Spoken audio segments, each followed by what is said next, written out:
नमस्कार, मैं प्रभात रंजन मिश्रा। स्वागत है आपका अपने चैनल पर। आज देश अपना 75वां गणतंत्र दिवस मना रहा है। आमतौर पर गणतंत्र दिवस समारोह में प्रधानमंत्री का संबोधन नहीं होता, लेकिन अगर देश का प्रधानमंत्री नरेंद्र मोदी हो तो वो बिना बोले भी बहुत कुछ कह जाता है। और आज ऐसा ही एक संदेश बिना बोले उन्होंने 57 मुस्लिम देश और देश के समूचे विपक्ष को दे दिया है।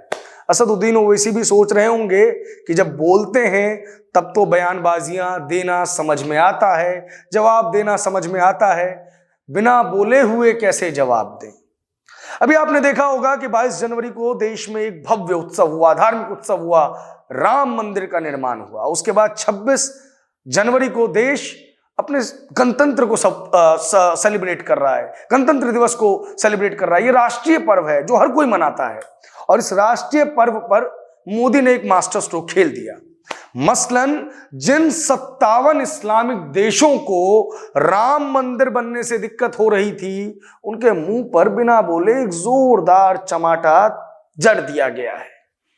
क्योंकि इस बार प्रधानमंत्री नरेंद्र मोदी द्वारा देश के गणतंत्र दिवस पर जो मेहमान बुलाए गए थे वो भी बेहद खास थे, और उनको जिस तरीके से उपहार दिए गए वो भी बेहद खास थे। ये पूरी दुनिया, और दुनिया में मुख्यतः यूरोप और भारत कट्टरपंथी सोच से प्रभावित है, और ऐसा ही कुछ 2020 से लगातार फ्रांस में होता आ रहा है।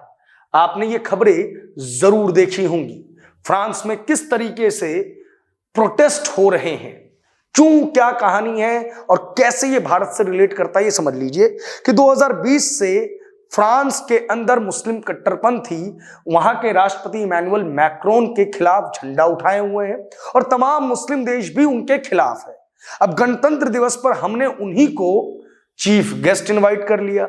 अब उन 57 देशों को मिर्ची लगनी तो लाजमी है जिन्होंने राम मंदिर के प्राण प्रतिष्ठा समारोह पर सवाल उठा दिए थे। उन्होंने कह दिया था कि यह भारत के लोकतंत्र को खराब कर रहा है। सोचिए, पाकिस्तान का यह स्टेटमेंट आया था कि यह भारत के लोकतंत्र के लिए एक काला दिन होगा। वो पाकिस्तान जो 75 वर्ष में एक प्रधानमंत्री को उसका पूरा टेन्योर नहीं दे पाया, उस पाकिस्तान से हमें लोकतंत्र की सीख आ रही थी। इन 57 मुस्लिम देशों में यह मिर्ची लगी हुई थी कि भारत जैसे देश में आखिर राम मंदिर कैसे बन सकता है। और सोने पे सुहागा ये कि 3 दिन बाद फ्रांस के राष्ट्रपति भारत में आते हैं, और ये उसी फ्रांस की घटना है जहां 16 अक्टूबर 2020 को एक कक्षा में पैगंबर मोहम्मद का एक कार्टून दिखाया गया था, और कट्टरपंथियों ने उस शिक्षक की सिर काटकर उसे मौत के घाट उतार दिया था। और उसके बाद फ्रांस के लोगों में चेतना जागी थी, और फ्रांस के लोगों ने इन कट्टरपंथियों के खिलाफ झंडा उठाया था, और एक बिल्डिंग पर पैगंबर का कार्टून जो है प्रदर्शित किया गया था। उसके बाद सबसे पहले जो आजकल मुस्लिम मुल्कों के मसीहा हैं, तथाकथित मसीहा, तुर्की, उनके जो राष्ट्रपति हैं वो सामने आते हैं, बयान देते हैं और फ्रांस का बाइकॉट करने की बात करते हैं। और यह सिलसिला 2023 अंत तक चला है, क्योंकि 2023 के अंत में एक और बड़ी घटना है। एक बड़े मुस्लिम हाई स्कूल की फंडिंग रोकी गई है, और इसलिए रोकी गई है क्योंकि उस मुस्लिम स्कूल के अंदर फ्रांस के कल्चर को सपोर्ट नहीं किया जा रहा, प्रमोट नहीं किया जा रहा।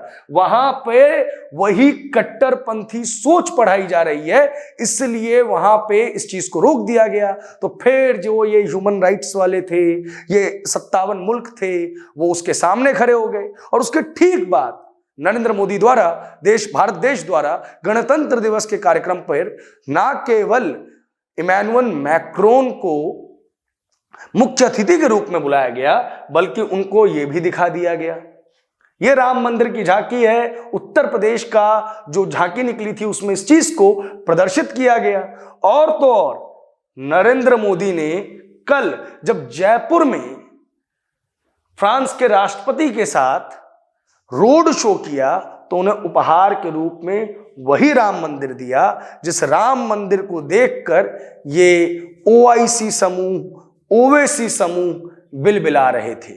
तो आपने देखा कि किस तरीके से आज ना तो मोदी द्वारा एक शब्द बोला गया, ना तो किसी तरीके की प्रतिक्रिया दी गई, लेकिन सिर्फ एक्शंस ने 57 मुस्लिम देशों को हिलाकर रख दिया। अब आप इस पर क्या सोचते हैं, नरेंद्र मोदी के इस एक्शन पर आपकी क्या प्रतिक्रिया है, हमें कमेंट बॉक्स में जरूर बताएं। और यह भी बताएं कि क्या पाकिस्तान जैसे मुल्कों को और ओआईसी के समूह को हमें सीरियसली लेना चाहिए। धन्यवाद।